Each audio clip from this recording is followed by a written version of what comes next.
There are two foundational things about my father. He loved his family and he loved his job. My mother would joke that he loved his job too much. He loved that company far more than they would ever love him back. In the winter of 1987, a few months after turning 64, that company told him it was time to retire. This was a common practice. You hit a particular target age, your company reshuffles the deck, and sometimes within a matter of days, you are out the door. My father understood adulthood through work. He left a factory town in southern Maine at 19 to join the Navy in the Second World War. He worked at a radio plant to support him and my mom when they were first married. And he eventually started selling construction and mining equipment, rising to a solid position in middle management. Work equaled purpose. Purpose equaled life. On his last day of work, he got home early and he waited for my mother to arrive from her job. She told me that she found him standing in the garage, crying, telling her that he was afraid that his life now might be over. He got a part-time job to recapture some of what he lost, but he could not shake the feeling that he was no longer productive, no longer valued, and no longer relevant. In October 1988, weeks after turning 66, my father was diagnosed with inoperable lung cancer. 10 weeks later, he was dead. I believe my father died thinking that his productive years were behind him. Imagine thinking that you are no longer productive, no longer valued, and no longer relevant. Imagine believing you are obsolete at 64.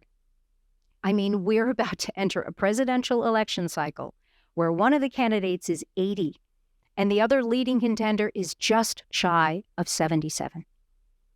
And yet I, at my age, am starting to grapple with what it means to become obsolete. I see my children moving into young adulthood. I'm worried that I'm aging out of lucrative corporate consulting assignments. I am becoming a woman of a certain age. So yes, I'm wondering, am I getting too close to my own sell-by date?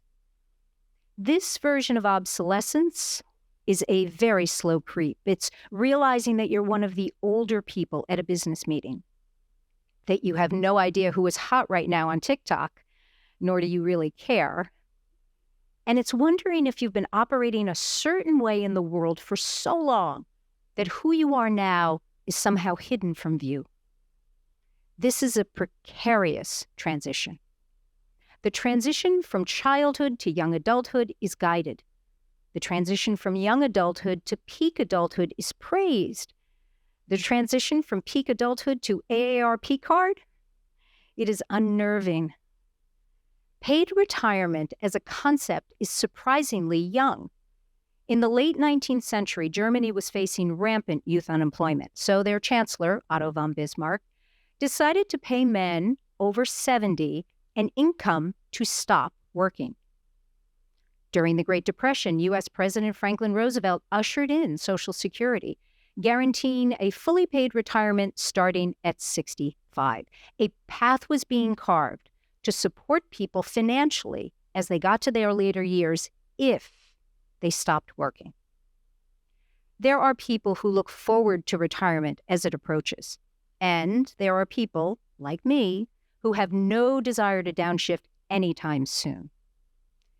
You know, if there's one thing that I have come to learn about myself as I grapple with feeling obsolete, it is this: I am not done. Who's going to decide when I'm done? I will. And I'm here.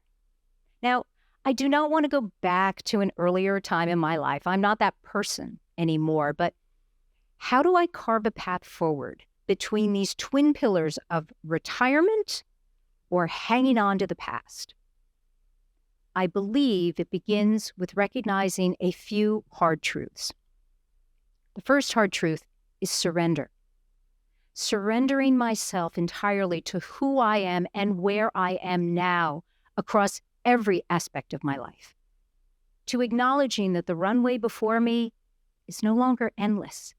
And so what I do matters poignantly.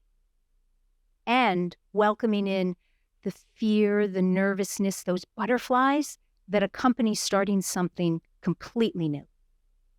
The next hard truth is clarity. Clarity around the real spark, the joy that makes me want to get out of bed in the morning and engage with the world. And clarity, too, in putting aside those old markers of success, the titles, the recognition, the organizational influence, that feeling that you are somebody. And the last hard truth, which actually is a blessing, is shifting to self-leadership. You see, when we talk about being relevant or obsolete, we're being other-oriented. You are relevant to something or someone outside of yourself. When you stop chasing relevancy and you embrace I am not doneness, it's the opposite of being other-oriented.